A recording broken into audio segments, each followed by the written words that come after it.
Hello बच्चों, स्वागत है आपका मेरी इस ऑनलाइन क्लास में। आज हम पढ़ेंगे कक्षा 12 का संस्कृत खंड से संस्कृत भाषायाः महत्वम नामक पाठ।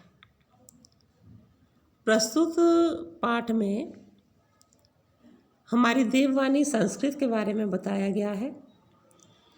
हमारे सारे वेद पुराण सभी संस्कृत भाषा में लिखे हुए हैं। उसी से ही इस भाषा के महत्व का पता चल जाता है। इसके अलावा मूलभूत मानवीय गुण जो कि हमारे चरित्र का और हमारे व्यक्तित्व का निर्माण करते हैं, जैसे दया, उदारता, सहनशीलता, ईर्ष्या ना करना इत्यादि ऐसे गुण हैं जो हमारे चरित्र को उज्जवल बनाते हैं और हमारे व्यक्तित्व को निखारते हैं।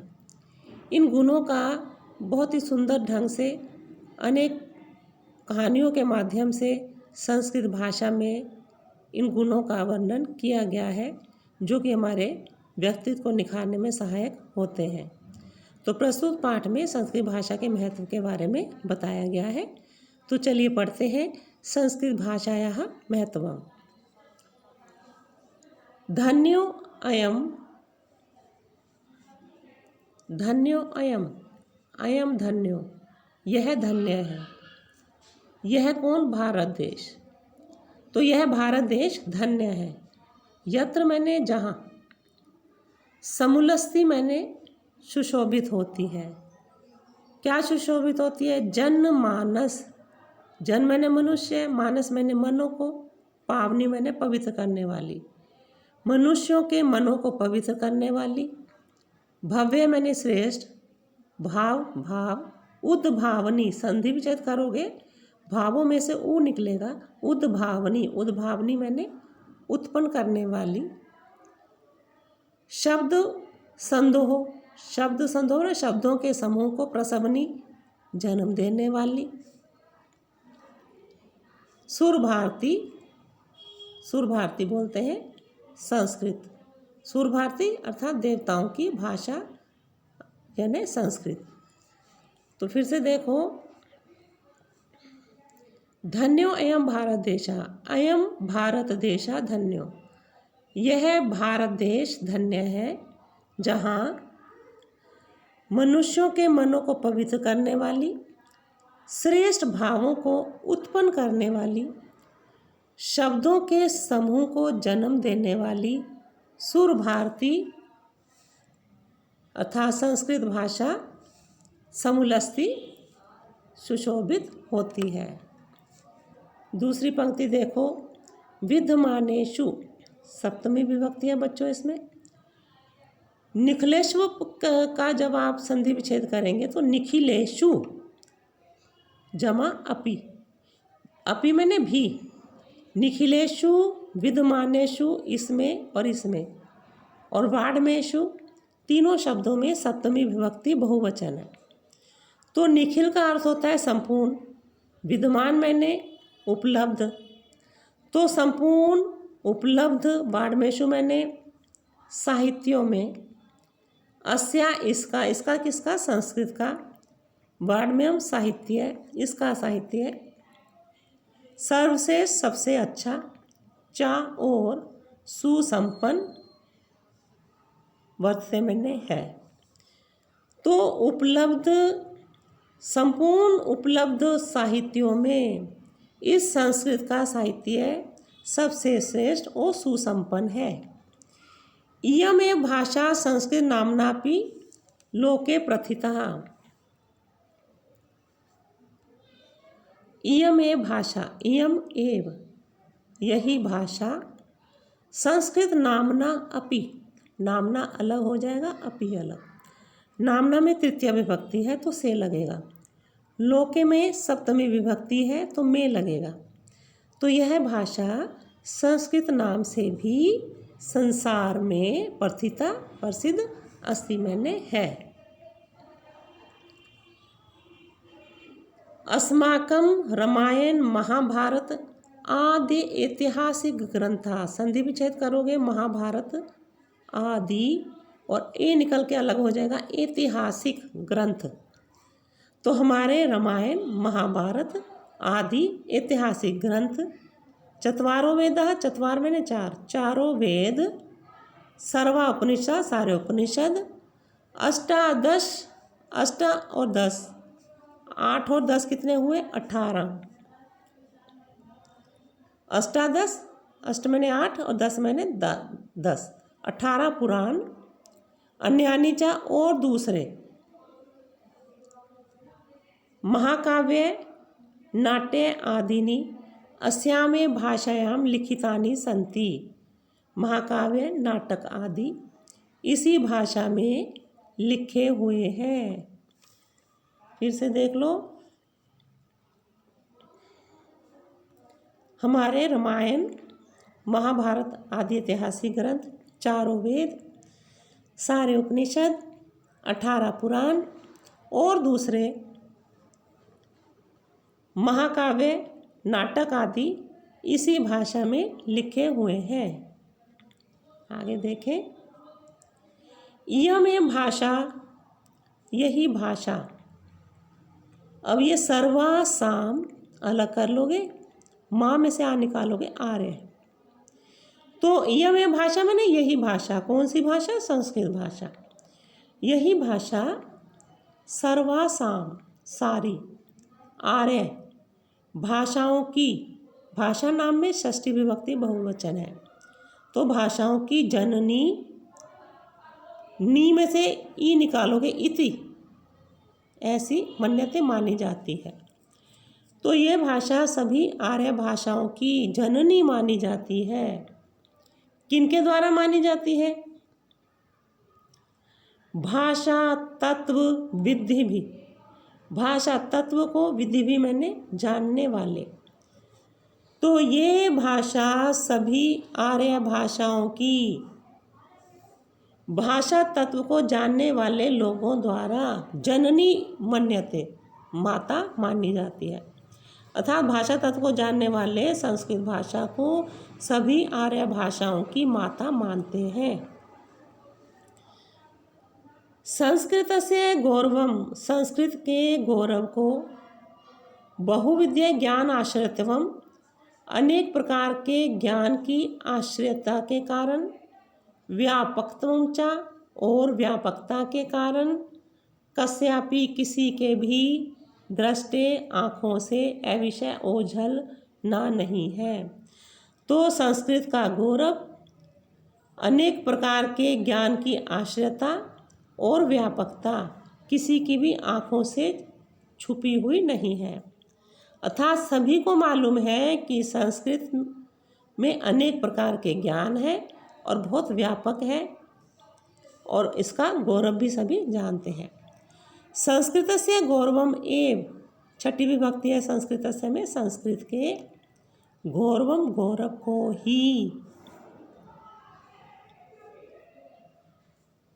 दृष्टिपथम आनीय, दृष्टिपथम मैंने ध्यान में, आनीय मैंने लाकर, ध्यान में लाकर, आचार्य प्रवर दंडी, आचार्य प्रवर दंडी ने सम्यक, ठीक ही, सम्यक ग में से ऊ निकालोगे, उक्तम, उक्तम मैंने कहा है, ठीक ही कहा है।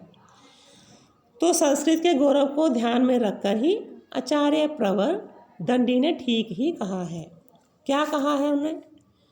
संस्कृत नाम देवी बाघ आख्यता महर्षि भी महर्षियों द्वारा संस्कृत को देवी वाग, देवी वाणी, दिव्य वाणी आख्याता कहा गया है। एक बार फिर से पूरे इसका अनुवाद बच्चों आप ध्यान से फटाफट सुन लें। जो आपको एग्ज़ाम में आएगा वो आपको एक पैरा दे दिया जाएगा और उस पैरा को आपको हिंदी में अनुवाद करना है। आपको इसकी व्याख्या नहीं करनी है, केवल अनुवाद करना है। तो आप उसी अनुवाद को ध्यान से सुनें।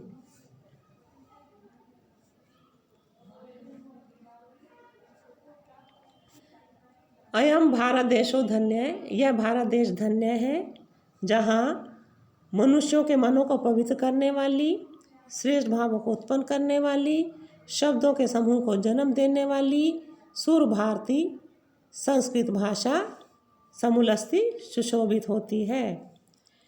उपलब्ध संपूर्ण साहित्यों में इसका साहित्य सबसे श्रेष्ठ और सुसंपन्न है।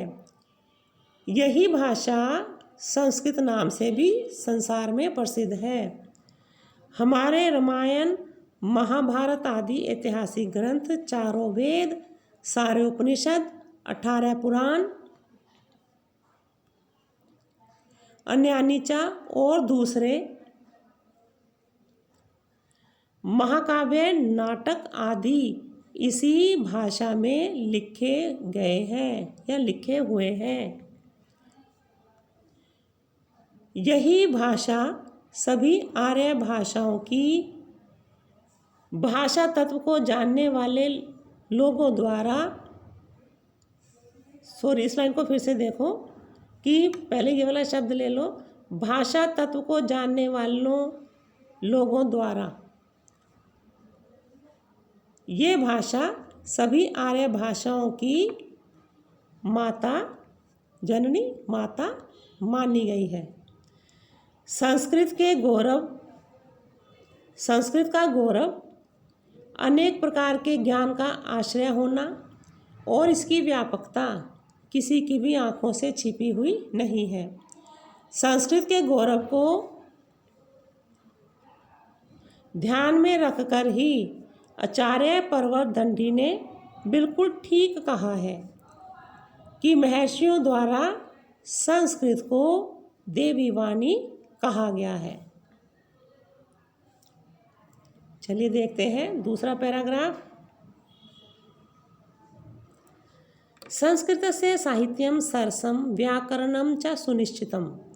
संस्कृतस्य में छठी विभक्ति है। संस्कृत का साहित्य सरस, च और व्याकरण सुनिश्चितम बिल्कुल निश्चित है। यानी कि संस्कृत का साहित्य नीरस नहीं है, इसमें बहुत रस है, क्योंकि संस्कृत में अनेक प्रकार की पशु पक्षियों के ऊपर भी कहानियाँ हैं जिसे बच्चे भी बड़े चाव से सुनते हैं। तो रस आता है संस्कृत को पढ़ने में भी और इसके लिखे हुए साहित्य को पढ़ने में भी, और इसकी व्याकरण भी बिल्कुल निश्चित है। तो संस्कृत का साहित्य है बिल्कुल सरस और इसकी व्याकरण बिल्कुल निश्चित है। तस्य गद्ये पदे च लालित्यम भाषा भावबोध सामर्थ्यम अद्वितीय श्रुति माधुर्य च वर्तते। आगे क्या कह रहे हैं? तस्य मैंने इसके गद्य च पद्य और पद्य में लालित्य सुंदरता, भावबोध सामर्थ्य भावों को जगाने की समर्थता, च और श्रुति माधुर्य कानों को अच्छा लगने का गुण है। तो संस्कृत में चाहे गद्य लिखी जाए या पद लिखी जाए, उसमें सुंदरता भी है, भावों को समझाने की क्षमता भी है और कानों को अच्छा लगने का गुण भी है। किम बहुना, ज़्यादा, बहुना मैंने ज़्यादा, किम मैंने क्या, ज़्यादा क्या कहा जाए।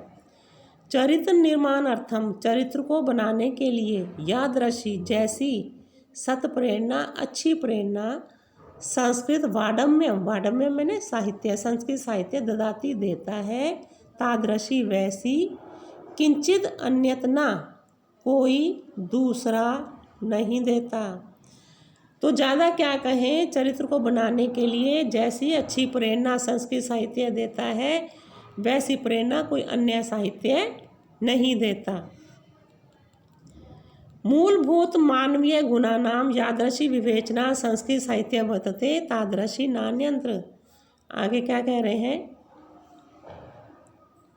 मूलभूतानाम, मूलभूतानाम मैंने मूलभूत, आधारभूत, आधारभूत क्या?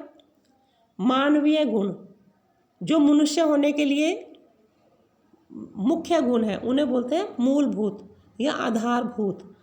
मानवीय गुणों की छठी विभक्ति बहुवचन है। यादृशी मैंने जैसी, विवेचना व्याख्या। संस्कृत साहित्य में सप्तमी विभक्ति है वर्तते है। तादृशी वैसी, अन्यत्र कहीं अन्य ना नहीं है। तो मूलभूत, या देखिए मूलभूत, ये शब्द है ना, मूलभूत मानवीय गुणों की जैसी अच्छी विवेचना संस्कृत साहित्य में है, वैसी कहीं और नहीं है। और वो कौन से मूलभूत मानवीय गुण हैं जो इंसान को इंसान बनाते हैं? आगे हम उसके बारे में पढ़ते हैं। कौन से हैं वो? दया, दान, शौचम पवित्रता, औदार्यम उदारता, अनुसूया किसी से ईर्ष्या ना करना और निंदा ना करना, क्षमा सहनशीलता।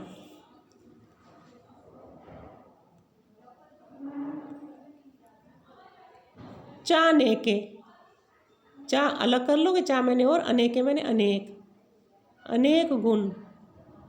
अस्य इस साहित्य से, साहित्य के, छठी विभक्ति है दोनों में, इस साहित्य के अनुशीलनेन, इसमें तृतीय विभक्ति है, अनुशीलन मैंने अध्ययन से, पढ़ने से संजायते उत्पन्न हो जाते हैं। तो कौन कौन से गुण हैं? वो है तुम्हारी दया, दान, दया, दान, पवित्रता, उदारता, ईर्ष्या ना करना, सहनशीलता, और दूसरे बहुत सारे अनेक गुण इस साहित्य के पढ़ने मात्र से उत्पन्न हो जाते हैं। एक बार फिर से इसको देख लो ताकि आपको अच्छी तरह से समझ में आ जाए इसका अर्थ। यहाँ से देखो, संस्कृतस्य साहित्यम, संस्कृत का साहित्य रसपूर्ण और व्याकरण बिल्कुल निश्चित है। इसके गद्य और पद्य में सुंदरता और भावों को समझाने की क्षमता और अद्भुत श्रुति माधुर्य गुण है। श्रुति माधुर्य माने कानों को अच्छा लगने का गुण है। ज़्यादा क्या कहा जाए, चरित्र निर्माण की जैसी अच्छी प्रेरणा संस्कृत साहित्य देता है, वैसी कोई अन्य नहीं देता। मूलभूत अर्थात आधारभूत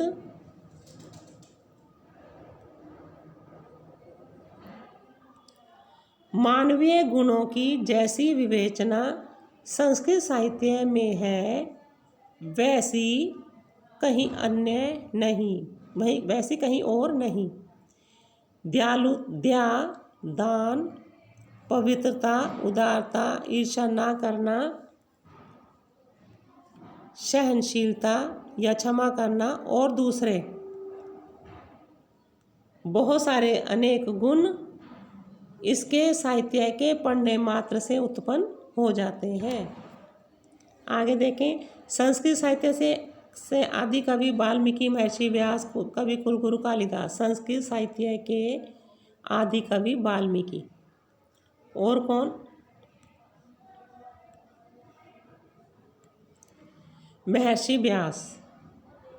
कवियों के कुल के गुरु कालिदास।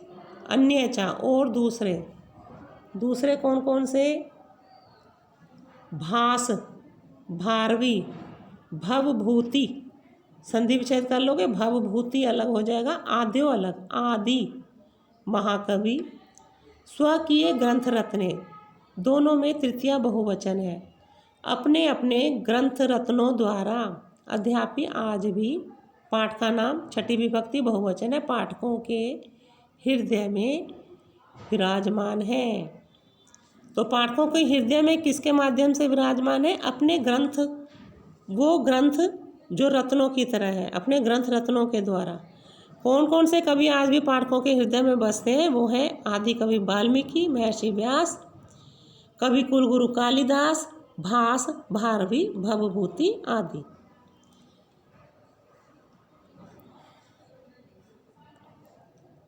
इयम भाषा, यह है भाषा, अस्माभि, इसमें आपकी तृतीया विभक्ति बहुवचन है। अस्माभि मैंने हमारे द्वारा। मात्र सम, मात्र मैंने माता, सम मैंने समान, माता के समान। सम्माननीय, सम्माननीय मैंने सम्मान करने योग्य, चा और वंदनीय वंदन करने योग्य है। तो जैसे हम अपनी माँ का सम्मान करते हैं, वंदना करते हैं, वैसे ही हमें इस भाषा का भी सम्मान और वंदना करनी चाहिए। क्यों करनी चाहिए? क्योंकि भारत मातु स्वातंत्र्यम, भारत माता की स्वतंत्रता, गौरवम गौरव, अखंडतम अखंडता, सांस्कृतिक कृत्रिम एकत्वम चा और सांस्कृतिक एकता, संस्कृतेन अलग कर लोगे, एव अलग, संस्कृतेन में तृतीय विभक्ति है, संस्कृत से, एव मैंने ही, सुरक्षितिम सुरक्षित, शक्यते की जा सकती है। क्यों हमारे लिए माता के समान वंदनीय होनी चाहिए? क्योंकि संस्कृत से ही हमारे भारत का गौरव, स्वतंत्रता, अखंडता और सांस्कृतिक एकता सुरक्षित की जा सकती है।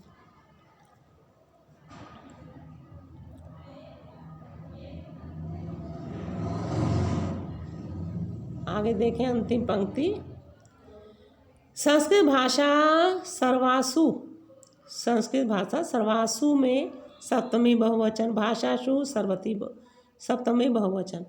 बच्चों, आप जैसे मैं आपको ये वचन और विभक्ति भी बता रही हूँ, तो इससे आपके 2 नंबर की भी तैयारी हो रही है, क्योंकि एग्ज़ाम में आपसे विभक्ति और वचन भी पूछा जाता है।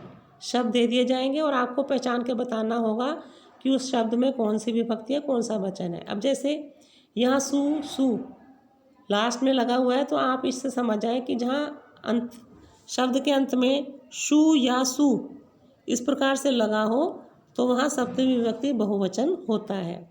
तो इयम संस्कृत, ये संस्कृत भाषा सर्वासु भाषासु, सारी भाषाओं में प्राचीनतमा, सबसे प्राचीन, चा मैंने और, श्रेष्ठ अस्ति मैंने है।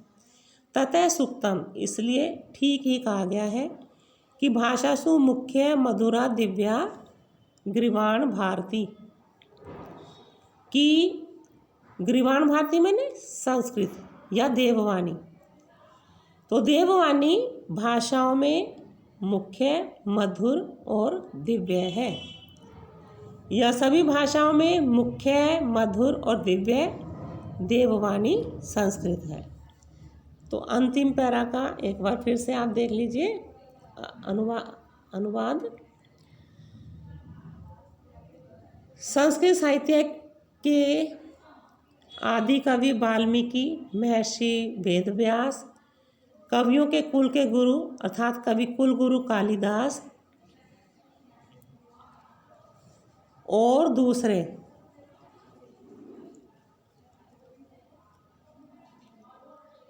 भास, भारवी, भवभूति आदि महाकवि अपने ग्रंथ रत्नों द्वारा आज भी पाठकों के हृदय में विराजमान है। यह भाषा हमारे द्वारा माता के सम्मान